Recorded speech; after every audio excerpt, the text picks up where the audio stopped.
Are you having problems with Cash App not showing activity and you want to be able to fix it? Well, then this video is going to be perfect for you, because actually me myself, I had the exact same problem before, and I'm going to show you how I was able to fix it quite quickly. So what you're going to do firstly is to actually just close your Cash App completely, and you don't have to, by the way, log out of your account. Just close it, and instead we're going to open up our settings app. So open up your settings app, and now you should be taken to this page right here, as you can see.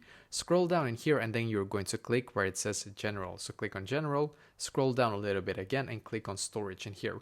And what will happen now is that we will need to wait a couple of seconds for this page right here to completely load, as you can see, because this might actually take a couple of seconds to load. And by the way, if you're using an Android, you're going to also go into your settings, of course, and then find the storage section, basically, because it's going to be the exact same steps after that as it is for iPhone, just so you know. So just find storage, and now you're going to scroll down in here, and I'm just going to find Cash App and click on Cash App, and then you're going to click on Upload App, and then click on Upload App once again. As you can see, we are just going to wait here for this to completely load, and then you're going to click on the blue button here again. So what you're going to do now, you're going to wait for it to actually automatically update to the latest version. As you can see, it says loading right now. So when it's done, you're going to go back into your Cash App, and now you have actually automatically updated your Cash App to the latest version. So this should be able to fix this problem for you. It was at least able to fix it for me, so I hope that it will work for you as well.